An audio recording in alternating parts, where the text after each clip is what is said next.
nervous now. It's like real.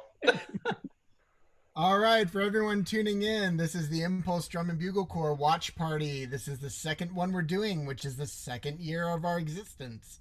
Year 2000. This is the first time Impulse Drum and Bugle Corps leaves the state. There's a lot that transferred over from that first year, a lot that flew on the seat of its pants in that second year. But we have some great panelists that are going to be here. We're going to wait a couple seconds for everyone to come in. If you're joining us, Impulse is in this crazy time of this pandemic. We are constantly in need of any sort of fundraising or donations. If you're able to donate, please go to the impulseyoutharts.org website, and under the Financial Center, there's a donate button. Or we are running a t-shirt campaign, which is posted on our Facebook page and our Instagram page. So please check those out. Whether you're marching or not, every dollar goes towards keeping this crazy 20-year-old Corps continuing to delight and entertain audiences for years to come. So we're at the top of the show. It's gonna be a fun time. I'm actually really excited for this one, um, because my first full season was in 2001. I only poked my head in and out for 99 and 2000.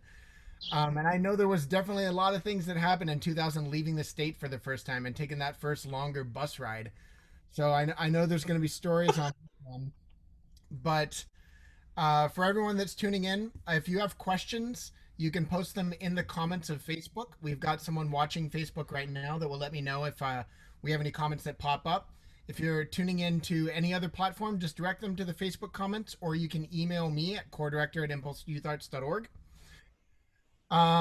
Also, if you are posting on the Facebook page, remember this is a family-friendly show, and we've got a lot of fun stories that sometimes may not be appropriate for our younger viewers. So if you've got a story that may or may not be appropriate for the light of day, you can shoot those over either to secretary or core director at impulseyoutharts.org, and we'll chew on that and maybe share it with the alumni. But let's keep this nice and PG rated, and we'll have a fun time. So to start the top of the show, I'd love to go around the panel in an order of the script that went out. If you could introduce yourself, what years you were involved, how you were involved, and where you are now. So we're at the top of the script, which is Mike Freed.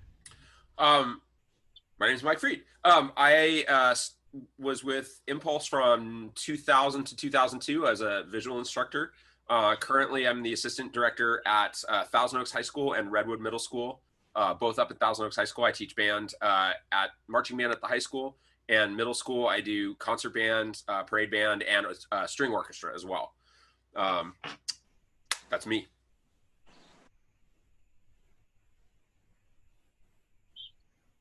All right, next up is Jaime. Hi, my name is Jaime Mejia. I marched with the Corps from 2000 to 2003, ended up aging out 2003. I was involved with the Corps. I heard about the Corps through Victor Serrano. I'm not sure if you guys remember Victor, who was a soprano instructor. He had marched in my high school marching band, and so we were there, and also with Fernando Becerra, Fernie Soares, some of you guys know him. We're still very good friends. I did leave Southern California after I aged out, so I've been in the Bay Area since 2003, but I'm no longer really involved in any type of music. Just racing a little one right now with my wife, and just kind of was looking forward to take him to his first drum corps show this year at Stanford, but obviously we all know where we're at with that. So, but I'm very, honored you guys consider me coming on here and kind of reliving some of these memories, which are, some of them that you forgot, but as soon as people mention things, you just, click. And it's, I had a great time, definitely. The Corps was a very positive thing in my life, and got to meet really, really good people that are lifelong friends. So. All right, next up is Brian. Oh, hey, I'm Brian Gallagher. I marched with Impulse in 1999 and 2000, and I am the instrumental music director at Ramona High School out in Riverside, California, where I have a marching band, 2 concert bands, jazz band, mariachi, Dinastia de Ramona, and so that's been my latest hobby. And I did meet my wife of, gosh, how many years are we going on now? 17 years? Yeah, my wife of 17 years I met at Impulse, and so we have two little ones, 9 and 6, and we live out here in Eastvale, and so we're just still in the music business, and Becky works from home and helps takes care of our little ones for sure, and that's where we're at. So Thank you. Next up you is got it.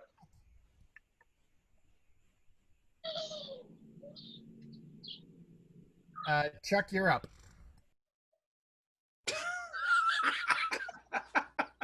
Got no sound, my friend. Chuck, we got no sound from you. You sound great. Introduce him, Aaron. How about now? Is there anything now? Oh, yeah, There we go. Oh, okay, good. Now you can hear me. No, mute it again. Yep. Better. Hold on. Oh, Derek, you're out of tune. Jeez.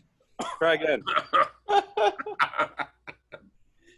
Okay, my name's Chuck, and I was I was brass caption head in '99, 2000, and 01, and I'm joining you from Nashville, Tennessee now, where I work as a designer and a more of a bass player these days than a brass player, but I'm still playing music when I can. Awesome. Next up is Derek. Hello, Derek Venlet. Still out of tune, dude. Still out of tune. Was an Impulse in 2000 and 2001. Mellophone. Work at Irvine High School. Been there for 16 years, and teach all the stuff they got going on there. Happy to see some old friends right here, and looking forward to this watch party. I haven't seen the 2000 show in I don't know how long. 20 years. 20 years. Yeah. Oh man. Next up is Raul. Hello, I'm Raul Martinez. I was a mellophone player for Impulse from 99 to 2002, and then came back in 2004 as food crew and special guest performer as like an artist of some sort. I'm still not sure exactly what it was. I don't really play brass much anymore. I do sing with the Gay Men's Chorus of Los Angeles, so I'm still doing a little bit of music, but nothing professional at all. I sell industrial tools, and that's what I do. All right. Next, we're gonna have Chris. Hi, I'm Chris Mathis. I marched Contra with Impulse from 1999 to 02. Since then, I was a roadie and a audiovisual technician. Nowadays, I own an audiovisual company, and I am currently working on the locker room for the Anaheim Ducks. Rejoined Impulse in 2019 to be their audio engineer and help them out.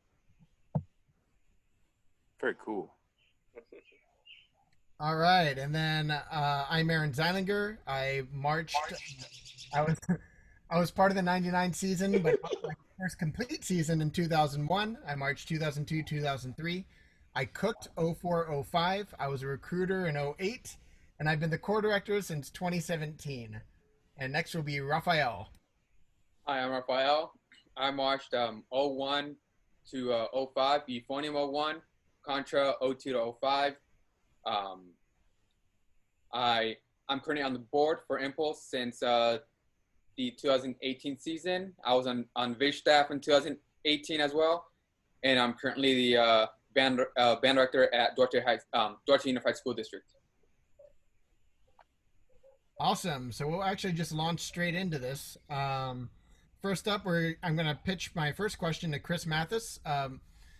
From 99 to 2000, especially at the beginning of the season, coming off that first season into the second season, what was different? What was the same? Sort of walk us through what the beginning of the season looked like. Well, so first off, if anyone didn't catch up with what happened in '99, it's on Facebook. Go back, check it out. It's worth the hour. At least the chuckles and get see a lot of people have fun talking to each other and haven't seen each other in a long time. But after the '99 season, the corps was actually riding pretty high. We actually ended the season second in California in Division III, and we actually left a pretty big impact on the drum corps world. As an organization, Impulse was really looking to expand in every way that they could. Since the corps had a lot of its roots in San Diego, Impulse Youth Arts actually created a second, very short-lived drum and bugle corps called the San Diego Alliance. The two corps were run under a fun banner idea that Impulse, seriously entertaining, San Diego Alliance, entertaining seriously.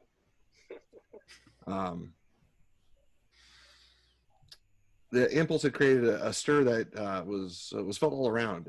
I spent the following fall season at RCC, and as soon as people found out that I had marched with Impulse, I had a lot of people asking me a lot of questions, which is funny because RCC is really known for being a place for a lot of current and former Blue Devils to work out. And they had just won, tied to DCI championships that year. But more people were asking me about what was going on with Impulse than they were about how was it to win.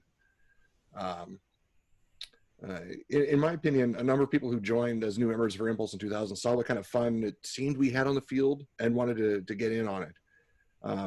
Let's actually talk about the show that we had in 2000. Impulse was excited me by the music collections in '99 since I'm a big fan of classic rock and ska. When I heard that they were going to do another classic rock show in 2000, I was really ready for it. Then I found out that the opener was going to be a song by Kiki D. I paused and asked the staff, we're doing music from Elton John, since the only thing Kiki D was ever really known for in the States was doing a duet with Elton John called Don't Go Breaking My Heart. It was explained to me that we were going to take a departure from the show in '99 and try to tell a story. I guess I should put some quotations around the word story.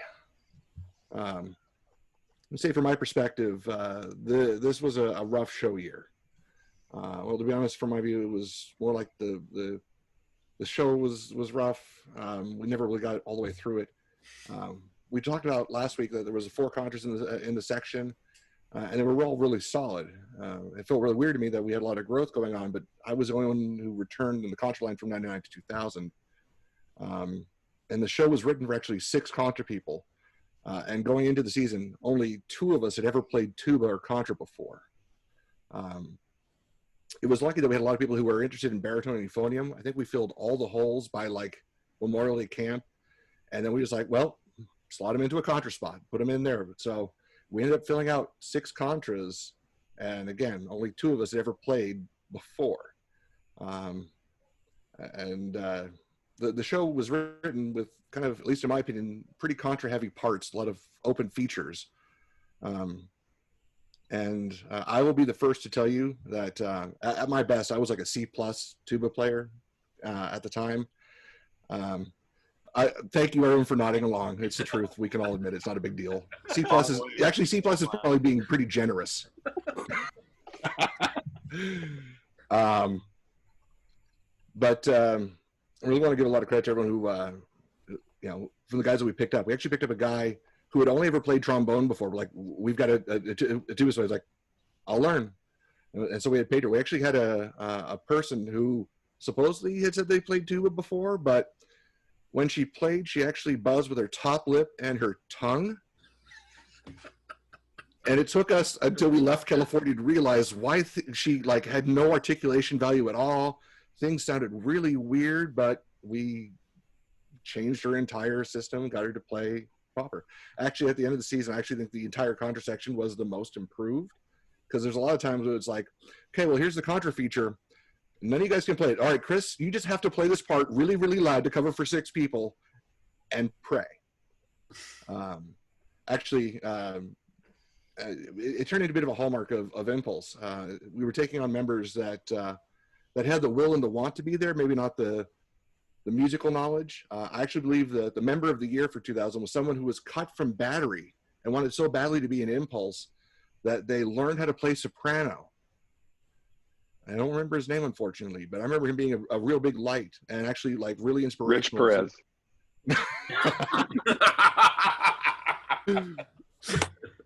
I think it might have been Jose, or it might I think it was actually Alan Fulbright. Yes, Alan. It was Alan. Alan got cut from the snare line. Snare line the following year. Yeah. But as I say, so to many of us, this year was really a stepping stone. We were set to leave California. It seemed like a big deal, but we felt very legit because of it. We were a growing core. We finally had a truck, right? It wasn't a semi, but it was a retired beer truck. It was a beer truck. Yeah, that Charlie made cutouts and shelves for, that got the nickname the Brick. Brick. Yeah, some of us may remember that someone came over to hand paint the truck and misspelled the word Impulse on the side. So many of us joked that thought we would actually become the Implus, IMPLUSE, Drum and Bugle Corps. luckily that name didn't stick and the paint got fixed. We were introduced to that truck, I was one of the owners who ever drove that thing. Paint I think we were on our way to the show when Charlie went and actually corrected it. Yeah. Painting the truck right as we were leaving to the show. Maybe we could reach out to Charlie and figure out if we could tell some of the things that happened on the road. Getting that truck through wait stops and things like that. It was an interesting trip. Yeah. Leaving California was actually really important to this group. And at the time on the road, really made the core kind of gel together because this is no time to go home on the weekends or after practice. We were all stuck together for the first time, and we really actually gelled. And of course, that leads to a lot of its own memorable moments, which we can not talk about. But some things I do remember, we can talk about getting to Boise and marching on Smurf turf, and actually having a number of members' dinkles starting to melt because we were the first core on, and the purple turf was so hot that it left permanent grooves from the AstroTurf. We also might remember that we actually ended our season in Denver, and I think that was the last event at the old Mile High before they turned it to rubble and made it the parking lot for the new stadium in Denver. I do remember that a lot of times we get there and we would be the first or second core on, and no one had heard of Impulse before, and they'd heard a lot of the online reviews because the internet was this new thing, and there was a place that people could say, hey, look at this group. So they would actually come up, and the stands would fill when we came in. We would march in and they would be filled. We would finish and we would troop the stands, and it seemed like everyone suddenly had to go to the bathroom or get a hot dog. They came in and they followed us. It was a really good feeling. In my opinion, this wasn't my favorite year of Impulse, but definitely one of the most important ones. It was truly a case where no one had any quit in us at all. And we grew into the show that we had. So probably more than you were asking for, Aaron, but I can be long-winded. What can I say? Perfect. All right, so the next question actually goes out to Derek and Brian. So how much talent was in that group in those early years that you look back now and a lot of banders came from Impulse? Even before we started living, we were just talking, and Mike Freeze, made a joke. Hey, it looks like we have a bander conference right now going on. So how much talent was in those early years? And did you guys ever think that a lot of us would be teaching and getting together like this? Derek, you want to go or? No, I think we all, at least going from 99 to 2000, I think we all try to recruit. We were trying to bring a friend, I think is what our biggest thing was going in from that year to the next year. And I think we just started trying to make connections. I know all of a sudden we just started coming, out of, the woodwork from, oh, well, I play in a band with this guy, or, these guys, I teach this marching band and these guys are going to come up, and, oh, I'm going to school over here. And I know these guys play in this group. And I think we were just recruiting kind of within and making those connections. And I think the people we were bringing in were great guys for sure. And we just started having that kind of little music. I remember we brought our trombones. We used to do trombone quartets for fun. We were just, that's what we did.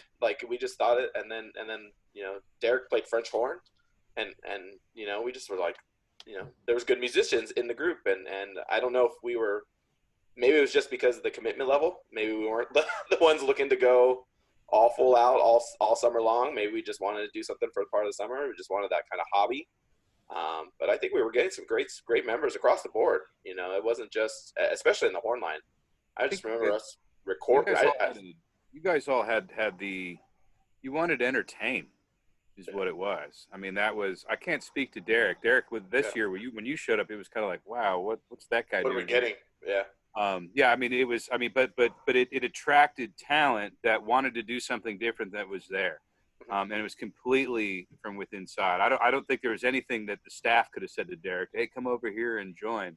It was you guys from within that kind of, we were all kind of going, oh, wow, we better get our act together. This guy's good. And you guys just sort of grew it yourselves, but you attracted those that you wanted to be with. It's no surprise to me that I'm looking, there's, 1, 2, 3, fantastically decorated, band directors, and it's even deeper from there. Do we have a final count of people who are still in music education from those early years? It's higher than any other corps I've talked to. It's a The last time I tried to make a count, I was at 4. Sorry. in Southern California alone, but yeah. Derek? Yeah, I was. Yeah, it was fun.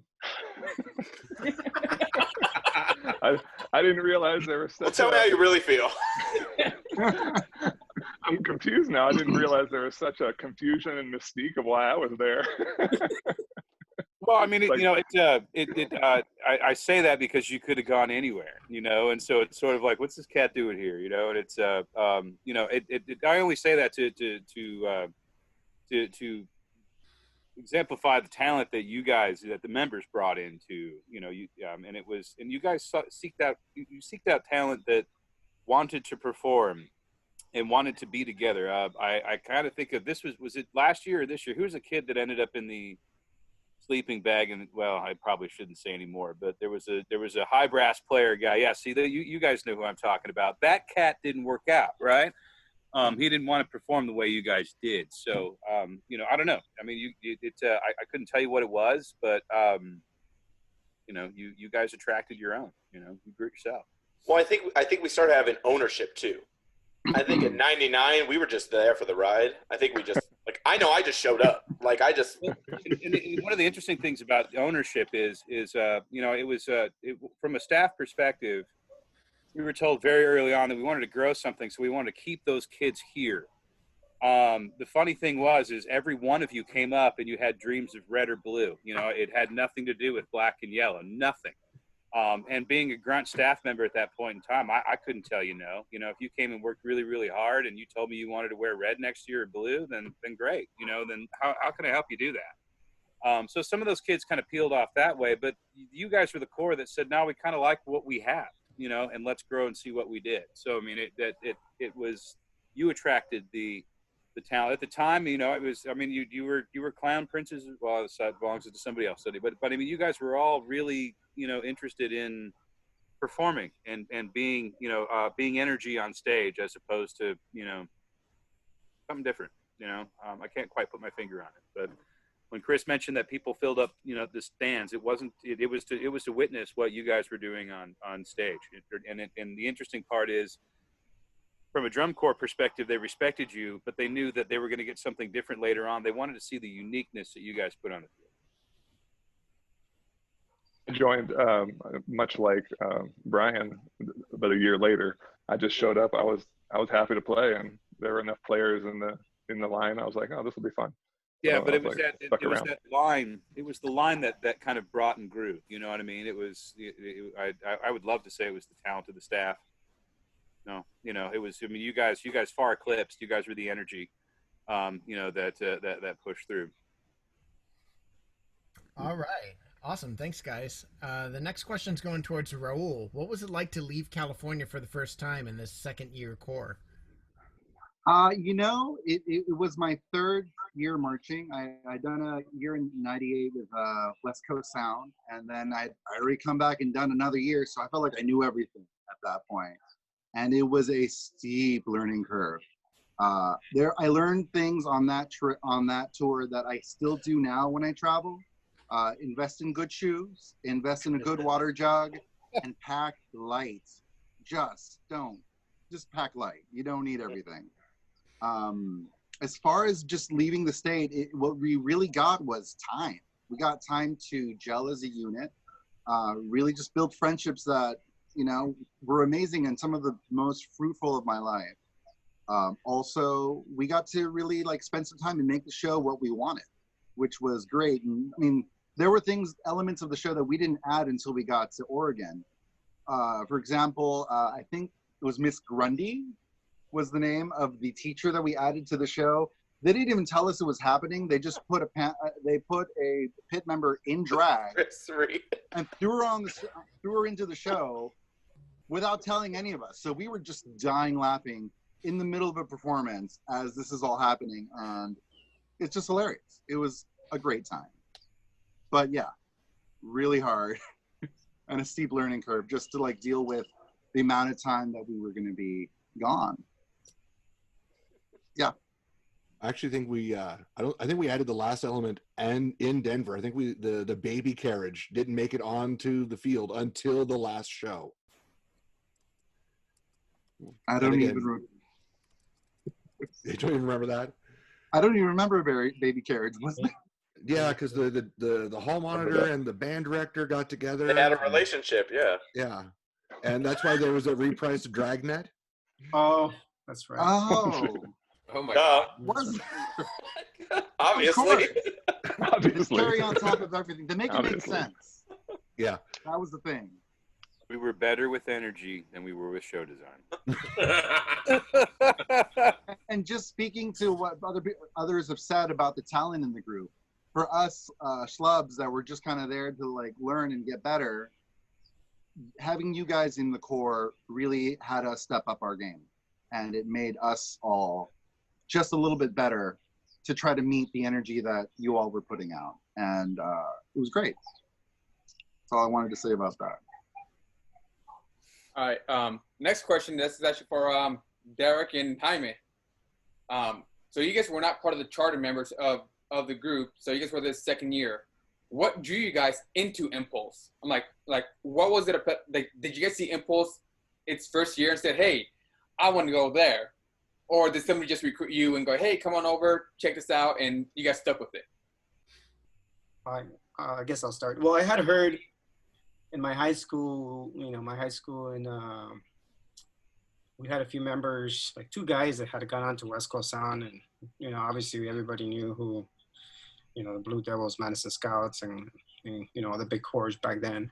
And I wasn't really aware of any corps in Southern California besides Velvet Knights back in the day and all of that. But some guys had talked about it. I saw like a 2-valve G core, and I'm like, what the hell is that? And then, so that was that. And then later down, like a few months later, I heard about Fernie came over, because Fernie's 2 years older than I am. And, we played trumpet together in marching band. And he was like, yeah, dude, I'm going to go check out the drum corps out there. There's Impulse and Vic marched there last year, Victor Serrano. And then he's like, yeah, we should come down. And I think Vic got wind of me trying to come over, and he wasn't like really too excited about that for whatever reason. And so Fernie's like, screw that, man. Just who cares? Let's just go. So Fernie and I, we even to this day, we're still very good friends. And when I do visit Southern California, we hang out whenever possible. And we have kids like around the same age. And he's like, screw that, man. So, it was more of a Fernie brought me over. And I remember one of the first rehearsals I came into, it was at Westminster High School, and I hopped on a G-horn for the first time. And I'm like, man, this thing can really, really, really easily get up there, like in the register, compared to a B flat. And I was just like, nailing notes here and there. And I was like, it was fun, and it was different. It was different from the program where I came from, and definitely, it was more, I would say, through Fernie, who made me aware of the group and kind of encouraged me to come along with him. And and then I fell in love with the activity already, because I was already a marching band kid, and then just meeting everybody and having to meet the staff and all these other people, and they made us feel very welcome, and I the rest is history from that. I joined up. I didn't know anything about Impulse from '99. I only knew that my band director in high school, John Watley, who was coaching the drumline in March VK, that he was doing it, and he just casually said, "Why don't you come and march the corps?" And they were rehearsing, I think, that year at my alma mater, Westminster High. So I was like, "Yeah, sure." So it was a proximity thing. They were the closest and easiest. And that first year, I don't know, you guys probably remember, I was in and out. I wasn't there as much as everybody else. I had a church gig where I had to play the organ all the time in the morning, so I'd come late, or I'd be out of town on weekends for different things. So I joined up because of him and because of proximity. And he had showed us so many VK videos as a high school student when I was there, that I was like, he's like, it's kind of like VK, you should come over. You're a good enough player. I'm like, all right. So that's the only reason I showed up. I didn't know anything about anything. I just said, yeah, this could be fun and cool. And I ended up meeting all you guys, which was a good thing. All right, next question, Brian. This goes out for you. So you mentioned in your introduction that you're married to Rebecca. She marched Impulse. So my question is, did you think going into 2000 that you would meet your future wife at the core? And what's the love story between you and Rebecca? And did you ever think, hey, you guys got together, and then that would blossom into a 17-year marriage at this point? Is what you said? Yeah. I mean, it is a better love story than what we put on the field there. That's for sure. But Becky and I started talking through AOL Instant Messenger, and we just started small talk. And I knew she was going to the core with the color guard with a couple of her friends, and then I was this hot shot because I was a vet now all of a sudden, and I thought I was like the coolest thing when I wasn't. And I was so nervous to talk to her, so nervous. And finally, I think Ski was there too. And finally, we were in a hallway at Westminster High School, and we just started talking like, oh, this is you. Like, we made those connections, and we went on tour together. And I remember, the 4th of July up in Oregon. I remember that's basically when we started dating. And I think we went outside during free time, and we said, hey, you want to go out? You want to be a boyfriend and girlfriend thing? And sure, why not? It was just kind of casual. And then, man, fast forward later, I mean, I wouldn't change it for the world, without a doubt. I never knew I would have met her there, and we ended up working together a couple years. She was teaching the color guards, and I was teaching bands at a couple schools, and that's how we did it while I was going to school and she was working. And then she started going into managing Old Navy, and she stopped the color guard world, and I kept on the band director track. And like I said, we have two great kids, and she's watching them right now, taking care of them right now. But she's a great mom, and I know we joke about all the old Impulse stories, and she's got her old color guard connections, and I have all the horn line stuff. But it's been great, and we always kind of joke that I mean, if it wasn't, what if we didn't go to Impulse, or what if we didn't, what if I checked out a different core or didn't play, decided to play, or, because she was from Carson, I was from Hacienda Heights. We weren't like, that relatively close. We just happened to meet at rehearsals and started talking, and, sure enough, it all worked out. So, I mean, dreams do come true. There you go. To all the current members, I guess. No, I don't know how. I mean, don't set that precedent, dude. Don't set that precedent. But we've been very happy. I mean, obviously, and we joke around just because it's, we had no clue we would meet because of the core. We had no clue, our worlds would collide. But and I remember being terrified. I was so nervous to meet her, because it was a screen name, and that's how we kind of met, and then to blossom into a relationship, it was crazy for me. And so I remember a lot of that. I don't remember the show. I don't remember Watermelon. I remember some random things here and there. Do you remember all of us? I do. That one I don't forget. Yeah, but like Raul mentioned Watermelon, and I was like, what? Like, how do you remember? But then, yeah, of course I remember everybody and stuff like that. But yeah, I just remember, being up in Oregon and nervous to talk to her, and we finally, we hit it off, and haven't been separated since. So I know, it's so romantic. All right, next question's actually over to Chuck. We had made a couple comments about the chaoticness of this show, so let's hear it from a staff member. What was the premise of this show? You're gonna make me answer this for idea? All right, let me tell you from my perspective. I'm sorry.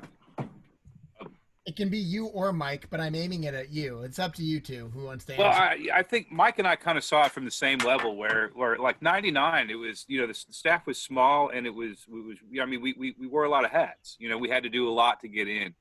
One of the benefits that we got on the staff side is all of a sudden you had some bigger players who wanted to play now. It was the guys that we had talked to in 98, 99 going, hey, we got this idea. They sort of went, yeah, we're not interested. Don't talk to us. And then after 99, they went, wait a minute, I think we want to play. So then it sort of became like, hey, we're gonna be better storytellers. That's what we want to do, you know. And it was kind of the gist of, and correct me anytime, Mike, but it was sort of like it became about the story, and we were going to dress it with musical hits that we could kind of clean up and then sort of be competitive with. Was that the gist, Mike? I came in a little bit later when, the show was designed, and I basically walked into it, and, the music was a lot of fun. But I just kind of remember some moments going, and at the time, I design shows now. I write a lot of drill and consult with a lot of groups, but at the time I didn't know anything about show design. I was a left, right visual tech. And I do remember kind of looking at some things going, that's an interesting way to do that. And it worked for what it was at the time. It was part of, it was entertaining, and it was, I think at the time it was a great vehicle because, trying to build an audience in an area that already had Pacific Crest and Vanguard and Blue Devils that were doing things that were serious, and then not having that Velvet Nights for 4 or 5 years, that kind of thing. I think it was just the perfect thing to get the audience on board, and I think they really did. One of the concept things that we were working that was different was just was being entertaining, giving you multiple layers and many things to sink your teeth into, when the activity, especially 2-3 at the time, was going kind of in the opposite direction. It was like, here's our perfection performance of B flat major scale. And so it was all just, look at us do box 5, look at us do box 5, look at us do box 5. And it was a yawn fest, so everybody from the writing staff was like, hey, wouldn't it be cool if we did this? Would it be cool if we did this? We did this. So we ended up with this huge grab back of ideas. And, you just throw it all out there. We were young too. So we were trying to craft in that area too. And I don't know, everything got faster, bigger, and wider at the same time, and everybody was green. We had success in 99. We were rolling on it in 2000. And yeah, it was,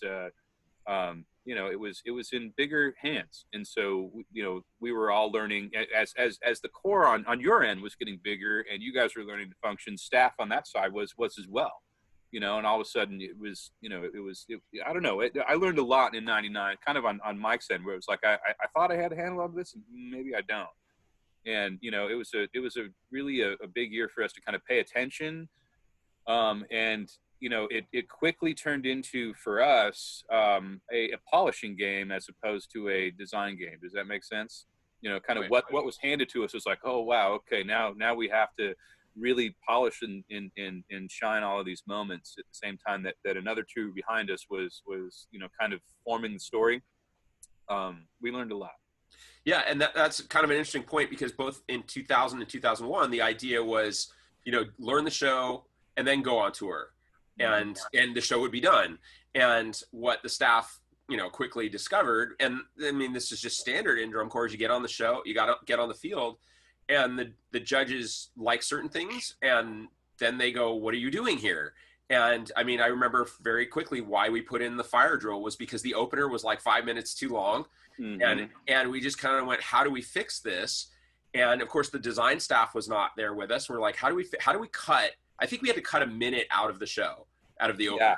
It was like, they had phone calls for us. We stopped taking phone calls after a while. It was like, it was like, so wants to talk to you. Like, no, sorry. And I don't remember how we even who came up with it, but we're like, how do we just cut and edit a giant chunk without doing it? We didn't have the drill writer on tour, and it was just like, what are we going to do here? And somebody came up with, well, it's a schoolyard. Let's put in a fire drill. And it totally worked. It was actually the fire drill got us from one spot to another. It's like, absolutely. It was a there. great So ring a bell and go. The thing that you guys have to remember too is at this point in design, we were on the fly doing all of this with you guys, and we were driving trucks, and we were doing show sites, and we were doing stuff that we'd heard about, knew about, but all of a sudden it was on top of, and it was one of those things where it's like, we know what we've read books about this, but now you're actually doing it, and I can reference that, pulling that brick into standing in shorts and Birkenstocks and a t-shirt after an all-day rehearsal, and some guy going, I need your GVW insurance form. And you're like,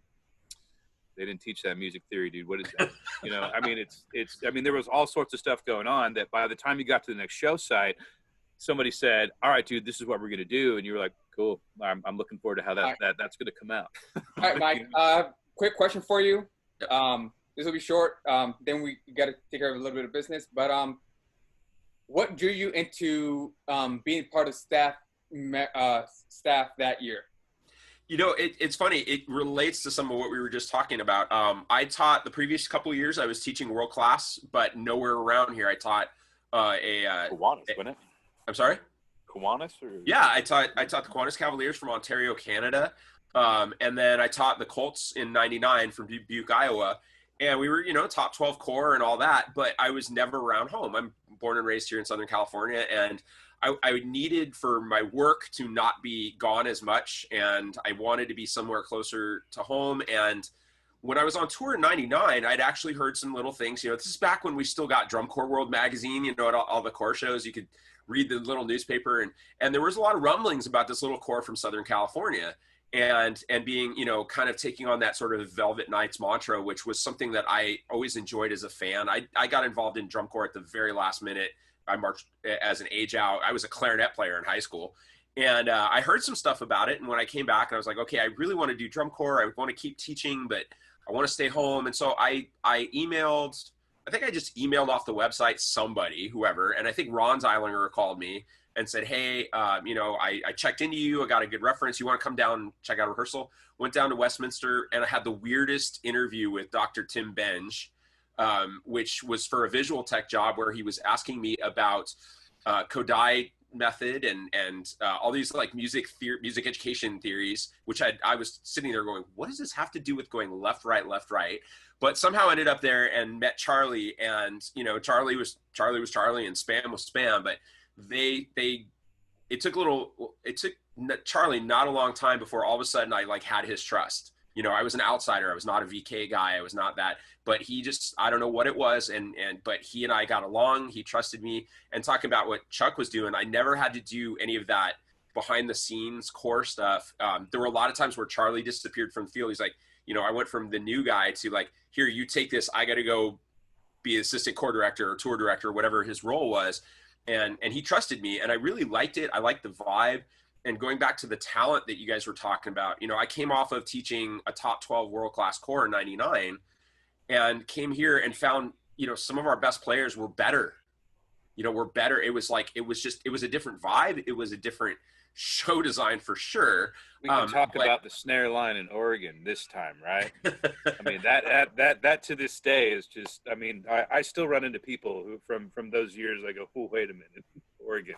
But you think of all the band directors out here. And then, for some of you guys, I was talking to Rafael about Chris Roundtree, who's a great conductor now. And he was a fantastic musician in ski. And those guys were really good players. And it didn't matter that this was a Division III local little drum corps. These were good players. And so I thought this is a great place to be.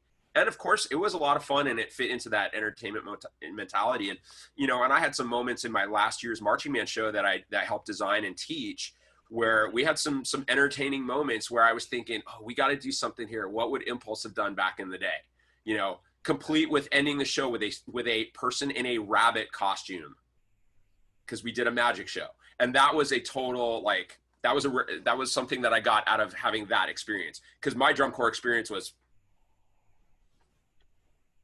and so I learned a lot from there. But that was kind of why I got involved, and I really loved it. And, I still love getting to see Charlie at all the drum corps shows, and, and we just had a good time. It was really fun.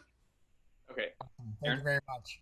For anyone that's tuning in right now, this is the Impulse Drum and Bugle Corps Year 2000 watch party.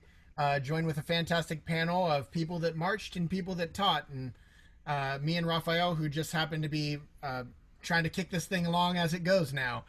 We're about to show the year 2000. This is the first time Impulse left the state, and then we're going to stick around and do some questions afterwards. So I hope you all enjoy this live stream.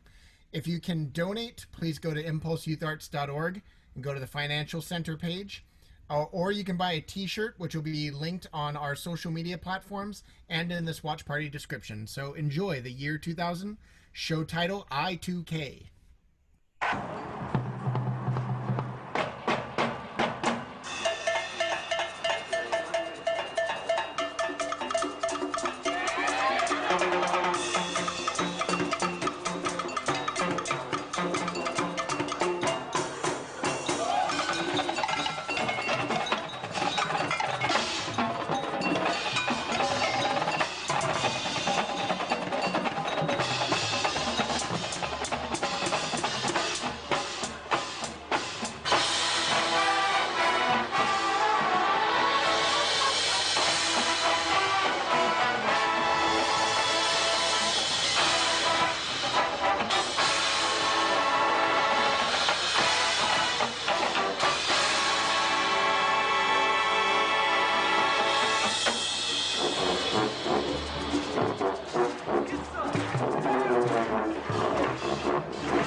I forgot about a lot of that.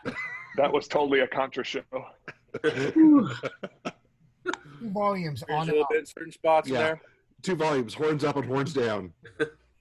I remember the lesson that I walked away with, which was putting way too much into a show. That was what I learned away, was the exposure to risk is what the term I think was, and we were way too exposed in the show. But still very cool moments. I mean, put this into context. I mean, it was mere competition was playing nothing cool. I mean. Well, speaking. That closer's still fun. Yeah. Still fun to listen to. Yeah. It's just by the time you get there, so much energy on the field. So much stuff on the field.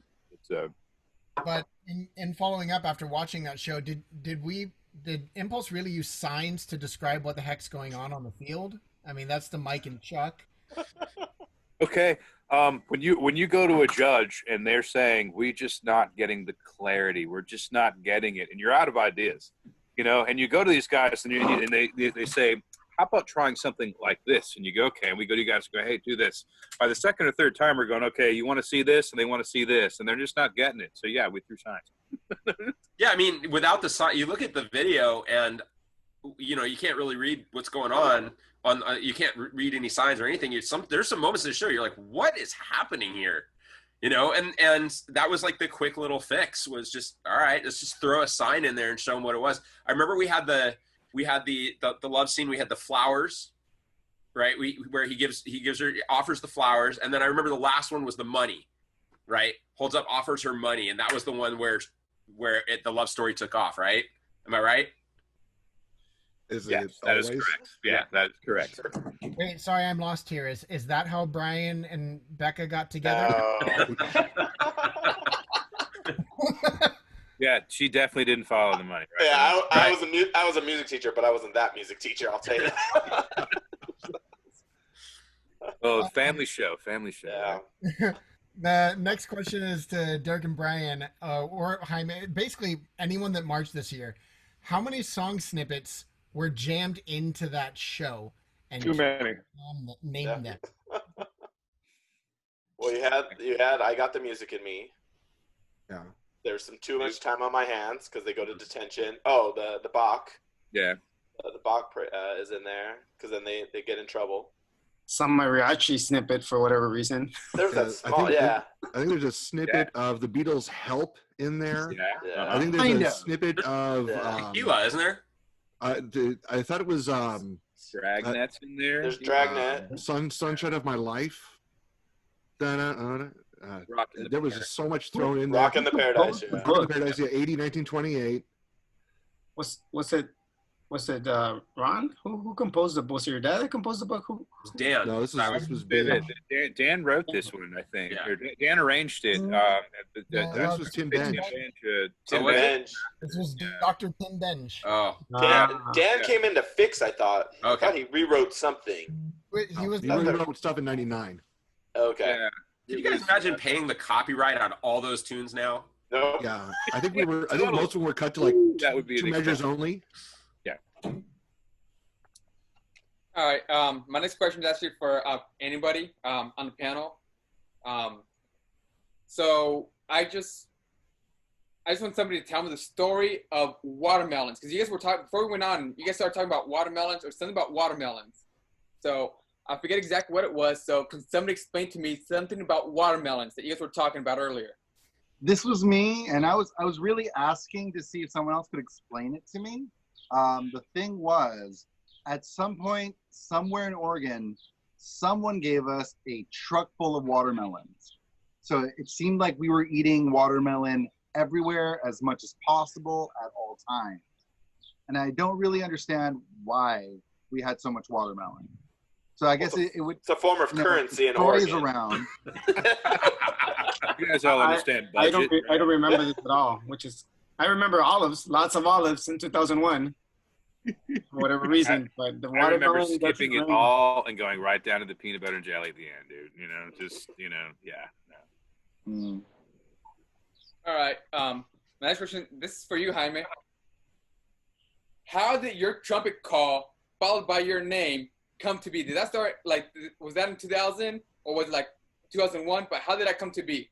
I honestly don't remember anymore, but I think it all started because I would always run late to rehearsal. Either because we had to pick several people up, or I would come from work directly to rehearsal. Sometimes I would drive 2.5 hours from Sherman Oaks all the way down to Westminster High School at 3 p.m. driving a stick, trying to get to rehearsal. So I was always late, and there was a few times where it was my fault, but there was always something that I had my schedule with work, or so I don't know who came up with that, but it was funny because I just saw those questions last night when they came in, and I had totally forgot about that whole scenario. And I think we used to make people also wear the tube, yeah. Right. You hit the kiddie You pool would of show shame. up late, or you'd be taken, you would wear that. And I think one of the visual staff members got upset once because somebody was wearing it in a sub line, and it just was throwing things off visually when we were trying to clean up the room. So I think somebody That's what was ruining our right? show. I thought there were a lot of other things. That's exactly what it was. Yeah.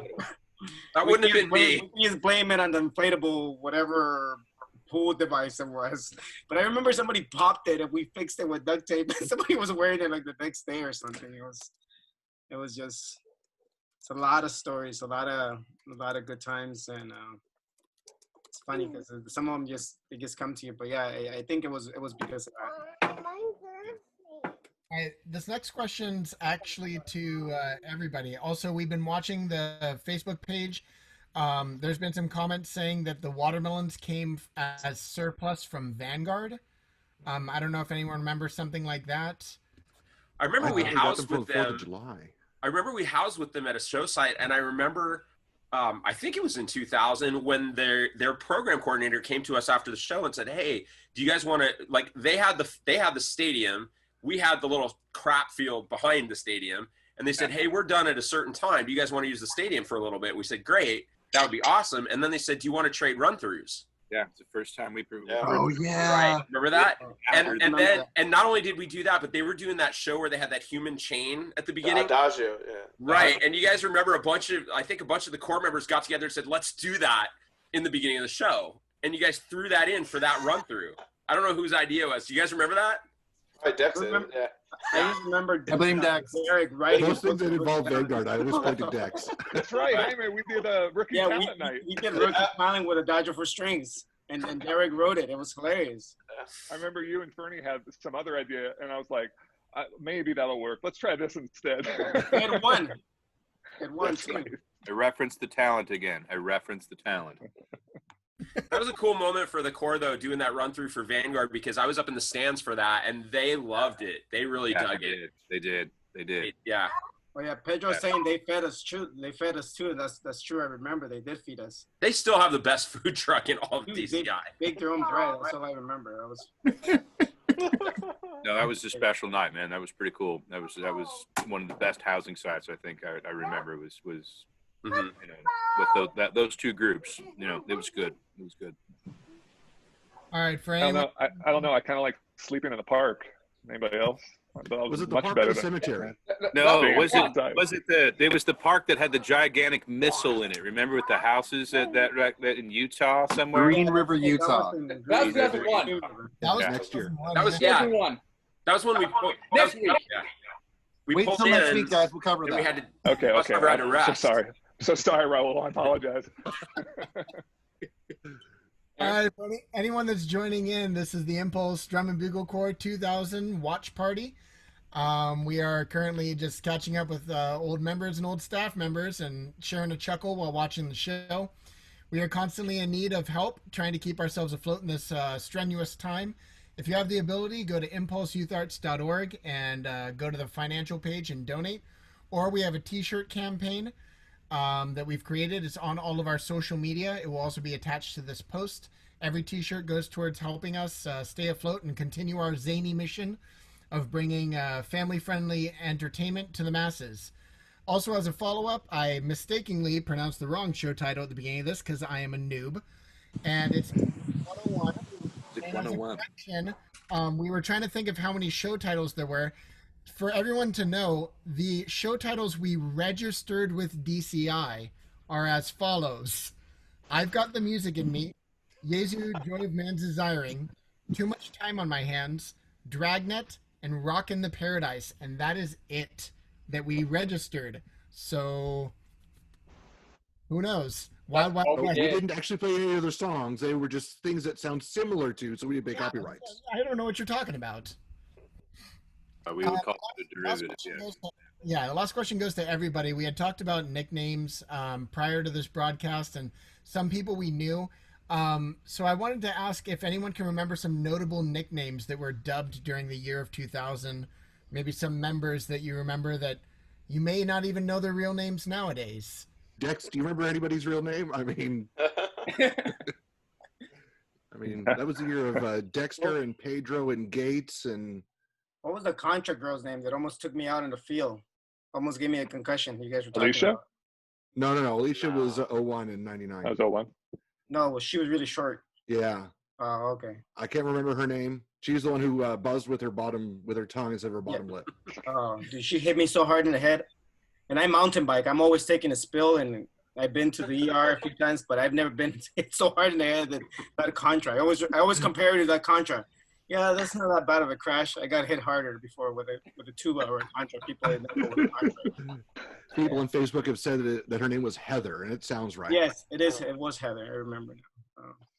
Well, I think we can't forget Millhouse. Oh yeah, Millhouse. I think Rook, yeah. And I love Steve There's and everything. That guy, yeah. I love Steve, but I also remember we called him Superfan. Yeah. I remember we called him Superfan, but we also called him Millhouse because he looked like Millhouse. Dex, you started calling me Roots. You started yeah, because every chord we played, I took over and played the roots, because that's the most important note in any chord. I was just trying to figure out where to put my third. Yeah. Yeah. Ski has always been Ski to us. I most people don't even call him Yosuke, but Ski has always been Ski. I'm trying to think who else is jumping in mind. We had Tank. Don't ask him to tell a joke. Oh. Yeah, Tank. We had Tank. We had Planet George. George. Oh, wow. Tank. Planet George. Yeah. And those guys stood next to each other. What's his name? Anthony? Or Anthony. Yeah. Anthony with Tank. Oh, my God. How about Ferniesaurus? Oh, Fernosaurus Rex. Yeah, Fernosaurus. All right. Hold on. I got to stop you guys there. Speaking of which, I have somebody who just wants to pop in and say hi real fast. Let's see if I can get him on. There's Fernie. There we go. Hey, what's up, Fernie? Hey, man. He's muted and no camera. Well, perfect. Yeah. You get what you pay for. Running late again. He's Can't unmuted. hear the excuse. He's unmuted. Bernie? Yeah, I'm here. Bernie. All right, set it up. It's the first time I There we show up go. to an event before Fernie does, because I was always late, the one that was late. Damn, dude, you don't look any different, man. What's your secret? What's up, man? You look the same, dude. You look I like do? you march right now. No. Well, you looked old when you marched then, too. So, but now you I'm look fatter. Can't you tell? Say what? I'm fatter. Can't you tell? We You are guys all, look we're all good. fat. Yeah, it's the camera, man. It's just, You look good, Bernie. You look good. All right. Well, my last thing for you guys. Actually, two things. Number one, going on with, and this goes for everybody. Going on with what Aaron said. We are doing a shirt campaign. So, for those who can see, that is what the shirt looks like. So that's the shirt that we are selling, and remember, it's $10, correct? 20. 20. That's what it says, Okay. at least. As it says on the screen, it's $20. And every t-shirt show sold proceeds go towards the core. So if you know someone that was going to march this year or someone that has marched, pick up a t-shirt for them. And like I said, it all goes towards us. And my last thing for the entire panel, what is your favorite memory of that year? But it's over. That's And family. telling the joke. You guys don't remember that, right? I wasn't there, so I would know. remember that. Chuck Oh, of remembers. course. We're not gonna I say remember it. that. Okay, so how do we not talk I have about four this? awesome band directors right here. So I'll tell you that's from my perspective, right? This is my perspective. You know, include them. It's great. We're fun. We tell jokes. We have a great point in time. Yeah, and then this small kid on the end. I think it was his first or second day, wasn't it? You know, wherever you're at, Tank, start answering. But he, you know, out of this, I mean, Benj comes around. My boss rolls around, right? You know, score in hand and everything else. Let's see how this guy's doing. I think right as the punchline hits, I don't remember what it was, but I remember there was a split seconds of silence and everyone went, ooh. And then I turn around and I see this mild-mannered guy like take his fistful of paper and then shove it to the ground. I think it was a soda. Wasn't it I think it was a soda. I mean, you guys had to move for it in like 3 minutes. I mean, you were mocking it already. It was like, man, there's no paycheck. Please don't get me fired. I thought if we were talking about stories, I mean, Jaime and Chuck, you're both right here. I kind of listened. We started it up last time, but I think Chuck hopped onto the bus and Jaime had something in his hand. Yeah, you know, it wasn't meant for you. But you well, This okay. is what it's meant for. But you know, I remember thinking to myself, like you guys were so quiet. You know, it was like, yeah, something's up. And I put it in my mouth, and two things. First off, it was good. It was better than most jerky, and it was teriyaki. Why do dogs need teriyaki, man? I don't know. You know, and then you all just sat there, and I had no choice but to finish it. You know, it was well, you owned it. We're like, dude, it's like, Yeah. is that the pepperoni? He's like, yeah, it was the pepperoni. And You everybody always have a stopped. choice, And it's like- Chuck. I was like, it was kind of like the scene from Dumber and Dumber when they get pulled over and it takes the bottle. That's Yeah. exactly what it was. And I was like, dude, you don't want this. And you like took it and you're like, we still. so I got to ask, who was it for? I mean, who was it supposed to? I don't remember. We were just like passing it around and Whoever would fall messing for it. around with it. I think it was whoever get it. What happened is pretty I wanted good, beef dude. jerky. There wasn't any beef jerky yet. Because it was Whatever going to the stopped, front of the stopped. bus, I think. Right. And then I was like, oh, they have pepperoni. That's like next to the dog food. Just like, let's bring this along. Let's see who wants some beef jerky. And so that's how that rolled out. But you were actually the only victim that I remember of. And it was good, man. It was good, you know. And why do dogs like teriyaki? I don't know. I man. don't know, but it was teriyaki. All I remember is like when Chuck, when you would roll around to the field afterwards, like coming up for rehearsal, I just remember most of the How? pepperoni. Yeah, totally. It's about as close to a nickname as you got. I'm sure you had a few others, but we can't repeat it here. 'cause So, it's famous. Aaron, you need to hit him up for sponsorship. Yeah, there you go. There you go. You heard it first. It's safe for dogs and for humans, and it's delicious. Yeah. Well, Delicious Chuck at least. teriyaki flavor. Chuckaroni. Chuckaroni. That's what the menu's going to be for Impulse 2021. You guys should sell it at the Subi booth. There you go. We'll ship them off to Chuck so we can autograph them. I just get a stamp, man. Hot stamp. Good.